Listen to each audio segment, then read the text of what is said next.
right. Since Jerry Jones announced last Sunday, and it hadn't even been a week, it seemed like it was years ago or weeks ago or months ago. It was definitely days ago that Jimmy Johnson is finally going to be inducted into the Ring of Honor. That will be on December the 30th when the Cowboys host the Detroit Lions, who actually played yesterday themselves and lost to the Green Bay Packers. On December the 30th, Saturday Night Football. It's going to be like a version of Monday Night Football. That means Joe Buck and Troy Aikman will be there. And Jerry said he wanted to make sure that Troy was there because, of course, Troy and Jimmy are good friends. And, of course, Troy was the quarterback for those Jimmy Johnson teams that won 3 Super Bowls, Jimmy coaching 2 of them. Barry Switzer coaching Jimmy's guys, the last one. So I said, you know what? I got some Jimmy Johnson stories because I was there for all the ride. And Jimmy and I got along really, really well and hung out quite a bit over those years. It wasn't like Jimmy was hanging out all the time, but in the few times that he did hang out, I happened to be with him a couple of times. When Jerry first bought the team in '89 and he fired Tom Landry and brought in Jimmy Johnson, here's the irony. Tom Landry was supposed to retire, and he wouldn't before Jerry even bought the team. He wouldn't retire. He said, I can't go out like this because the Cowboys had a losing record. And he shocked Tex Schramm. Tex Schramm told me he was going to hire Jimmy Johnson himself. And the crazy part about it is the Super Bowl in 1989, a month before Jerry bought the team, Jimmy Johnson was there. I was at that Super Bowl, and he was there with Tex Schramm. This was when the 49ers played the Cincinnati Bengals, and they beat the Bengals in that game the second time. And Jimmy Johnson was there. And lo and behold, a month later, Jerry buys the team. Jerry and Jimmy, college roommates on the road trips when they were playing for the University of Arkansas. Well, I used to cover the Cowboys every single game, home and road, around the world. Flew on the Cowboys charter from 1984 to 2010. On those charter flights, when the Cowboys would win, it was a party. It wasn't like nowadays where guys, have the headphones on, they listen to the music, or they're watching, on their tablets or their laptops, they're watching movies or whatever. Everybody's playing cards. After the game, beers, cold beers, everything, the whole 9 yards. Unless they lost. And if they lost, Jimmy wasn't having it. Jimmy would get up out of first class, walk down the aisle with a Heineken on ice, and he'd just smack his lips. Something funny? And half those guys would pretend like they're asleep. Oh, here comes Jimmy. Because he'd hear a party atmosphere, even if they he won't hear that. The biggest party after a flight was when they beat the 49ers to go to the Super Bowl that first time. And it was just the partiest plane you could imagine. It was the biggest party because they were just going crazy. And had the Super Bowl hats on, the whole 9 yards. And when the plane landed, they land not at the terminal area at DFW Airport. It was like a separate little area where you could walk down the stairs. American Airlines had a little area by itself, and the players had a parking lot, and you park over there. And somebody told the coaches that it wasn't the sports media that was awaiting them because the Cowboys hadn't been to the Super Bowl since the 70s. The news media was going live from right there where the plane landed.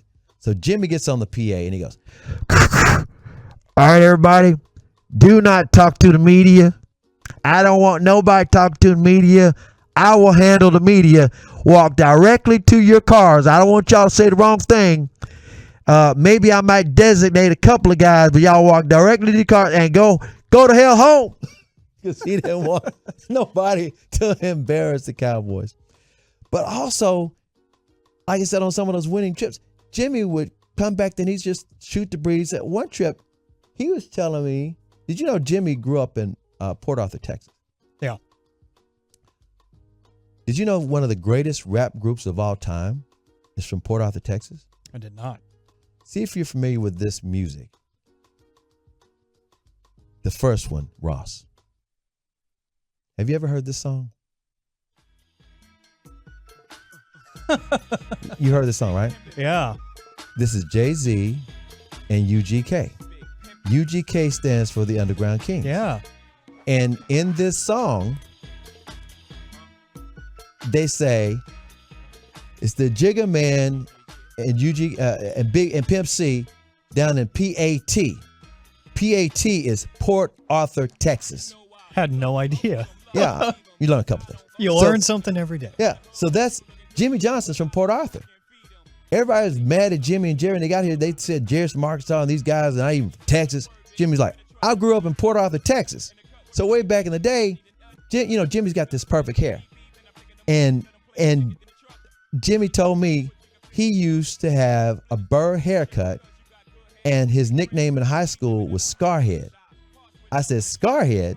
Because I'm thinking like Scarface, one of the rappers down there. He's like, I said, Scarhead? He goes, yes, Scarhead, because I had a scar on my head, and because I had a burr haircut, you could see it. He said, then I grew my hair out. Nobody called me Scarhead anymore. So basically, if you were to shave Jimmy Johnson's head, you'd see a gigantic scar on his head. A lot of people don't know that, but Jimmy told me that. Wow. He also said, he said, I'm not the most famous person from my high school. I said, who's the most famous person from your high school? He said, well, back then, hippies, we called them beatniks. And we called this one girl Beat Weeds. And she became a real famous singer, a rock star. Have you ever heard this song?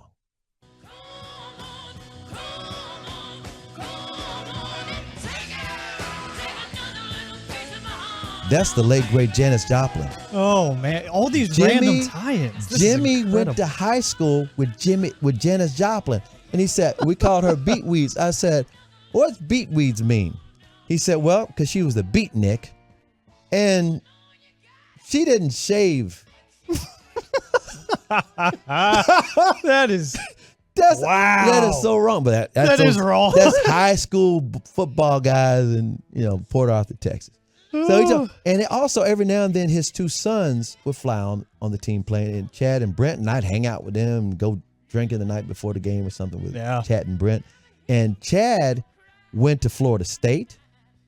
Jimmy coached in Miami, but none of them went to the Hurricanes. Chad went to Florida State, and Brent went to UT. And Brent was a model. I'm serious. He could do Calvin Klein commercials if he wanted. He was a model.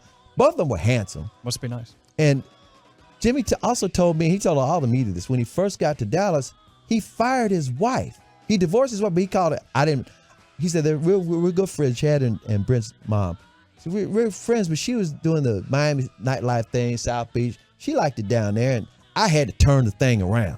I was married to the Cowboys because I had to turn this thing. I had too much work to do. I couldn't do right by her. I was too busy trying to build this team. So he fired her. That's where he put it inside. I fired her. And he wound up, his new girlfriend years later was his hairstylist, a girl named Rhonda, that he met in Valley Ranch out in Las Colinas. And he wound up marrying her, and she moved down there to Florida Keys with him. And then that was just Jimmy. Years later, he married the girl who was cutting his hair. They fell in love. He's married to her this day. Her name's Rhonda. After he had got his divorce from Jerry, Jerry didn't fire him. They got a divorce. Jerry paid him big money. Jimmy was tired of coaching the Cowboys. He kept talking about he wanted to coach Jacksonville. It was crazy. He moves down to Florida again, and he opens up a restaurant called the Three Rings. So I was down there for that. It was Super Bowl week, and I had Jimmy on the air with me, and we were talking about a bunch of stuff, and he's talking about his boat. And we were also talking about how he and Troy Aikman have become really good friends again. See, people don't know this, but when he first drafted Troy, months later in a supplemental draft, he drafted his Miami Hurricanes quarterback, Steve Walsh. And Troy did not like Jimmy, and Jimmy was being coy with Troy. They did not have a relationship Troy's rookie year. In fact, Cowboys went 1-15. The one victory was Steve Walsh. Troy Aikman was hurt. Guess what his injury was? He had jammed his thumb on his throwing hand, and in the middle of the game, offensive lineman Kevin Gogan tried to fix it, and he pulled it out and broke it. So Troy missed the rest of the season because of Gogan. And Jimmy and Troy actually bonded. Troy didn't like the fact that Walsh was there. He won the national championship under Jimmy, and his receiver was Michael Irvin. And Troy's like, they're setting me up. They don't want me to win over here. And then he and Troy actually bonded over tropical fish. Jimmy had a gigantic fish tank, and Troy got a fish tank, and they started talking about fish.